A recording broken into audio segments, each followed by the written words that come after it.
Hey everybody, happy Monday. A little update on what's going on with me now. So last video I told you that we had discovered that my microbiome in my gut was not where we needed it to be. So I don't know if I got detailed on that, but sometimes you can have a lot of bad bacteria in your gut, or you can have not enough good bacteria. And I don't have enough good bacteria. So a lot of times people would just say, well, just take probiotics. Well, I've been taking probiotics, and I had been thinking, I was like, well, maybe I need to take a different one or a stronger one. But like I said, I found a girlfriend of mine that really specializes in this stuff. And she got down and actually looked at my results and found out which bacteria that I'm missing and gave me a bunch of supplements to purchase. Not gonna lie, it's pretty pricey, but anything to get my life back.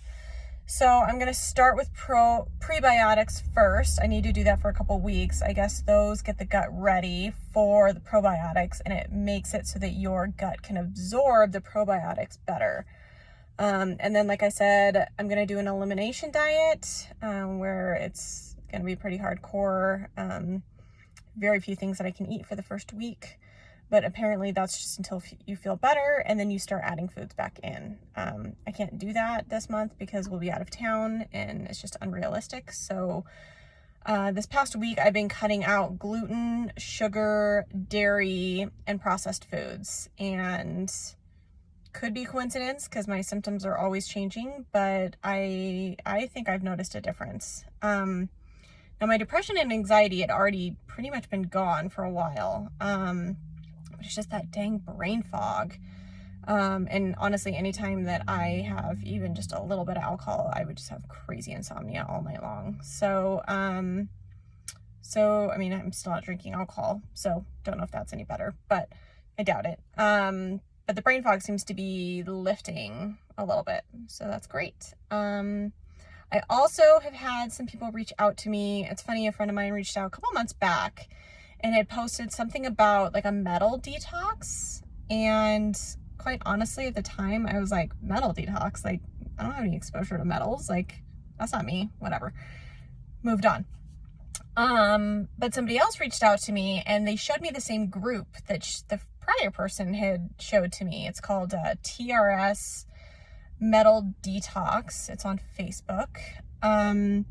And so I joined just to see, and, once again, a lot of these people are having a lot of the same symptoms: anxiety, depression, brain fog, insomnia, chronic fatigue, all this stuff.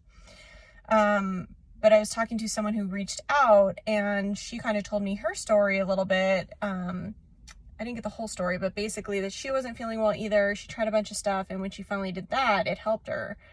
And it's a spray that you put in your mouth that's supposed to pull all the metals out of your body, basically. And we're exposed to metals every day. I mean, there's aluminum in our deodorant. There are metals in our vaccines. I'm pretty sure there's metals in the contrast of all the MRIs that I was getting and the CT scans and all of that.